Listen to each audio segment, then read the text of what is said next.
Welcome and hello to all of you, myself included, who have bottom end issues. Yeah, I am human as well, and I've had a fissure or two. I don't know, maybe like 50 or 100, who knows? But I've had the hard poops, I've had the hemorrhoids and gotten them banded.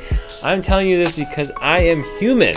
I need to eat and I need to go number 2, and I struggle with the same things that you do. Yes, I have studied this area of the body. It's a very small area to a very specific degree, very deep dive into it, but I'm just as human as you are, and I just want to be able to relate to you in that way.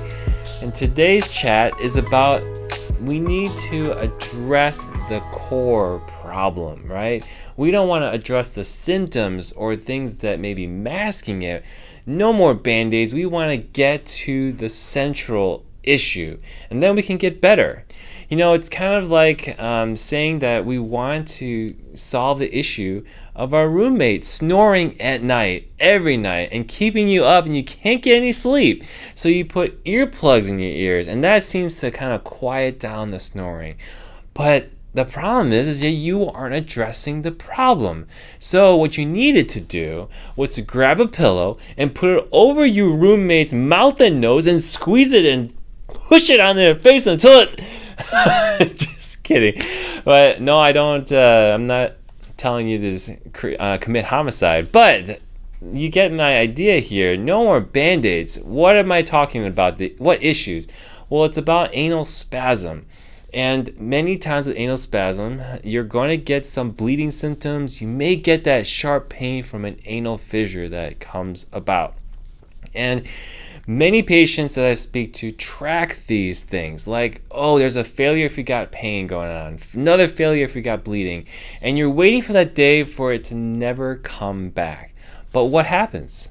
Inevitably, certainly, the bleeding and those symptoms will come back at some point, whether it be a week, a month, 3 months, but you'll find that you can't get out of that restrictive, high fiber, plant-based, whatever miracle diet that you put yourself on, and you're suffering through. You just feel like you're stuck and you're trapped. What the main issue is the anal spasm. The muscle is injured, needs rehabilitation, and is way too tight. It's contracting way too much.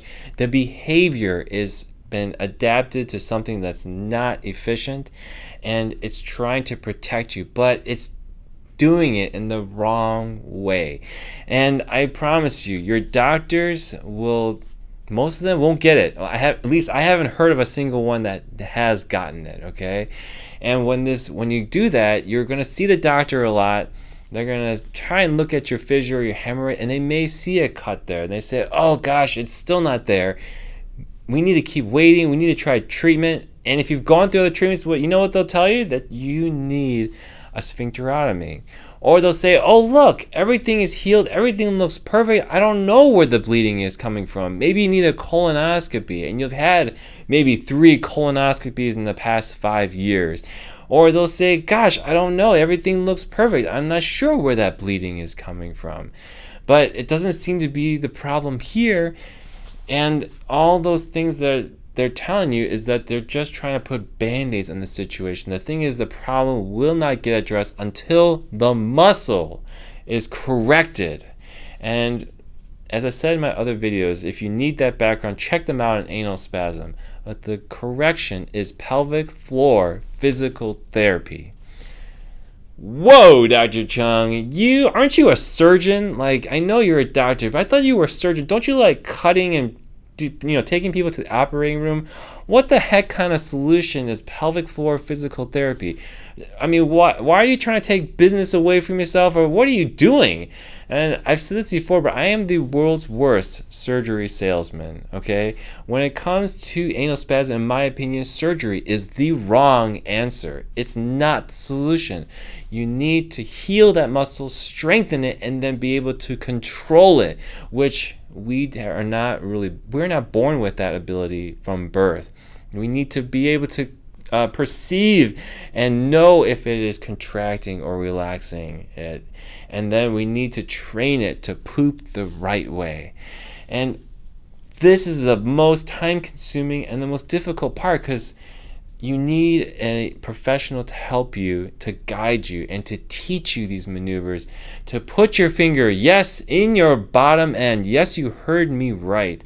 Put it in there, massage, stretch, and teach you how to communicate with your brain, to your anus, by way of your finger, feeling things out and knowing whether you're getting better or not, whether you're participating in the exercises correctly, so that your muscles can get better and you can finally have pooping time that is very efficient, not having to push as hard.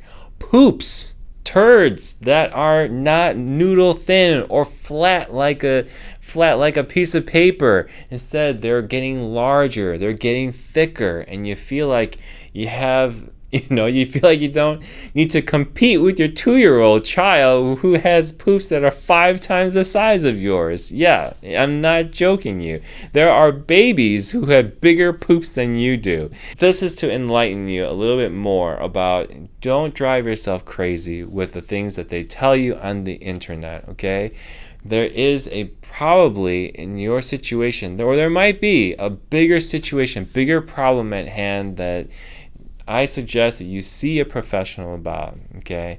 If you don't have that opportunity, you can always consult me with a video consultation. Just email me at yourfriendlyproctologist@gmail.com. But I've seen this so much in my time here that it's finally time to say, hey, let's actually calm ourselves down with the bleeding and the fissure pain, and not focus on that, but focus on the real problem that will give improvement to everything. Everything will just calm down and stop once we fix the muscle issue. So I hope this video gives you some clarity and gives you some calm and peace that you are doing the right things, and the bleeding and the pain are not necessarily failures, but a part of the process. And you will get these things better handled once you get the pelvic floor physical therapy going and you get control of that internal anal muscle. Once again, thank you for joining me. I hope you have a great week. Take care. Bye-bye.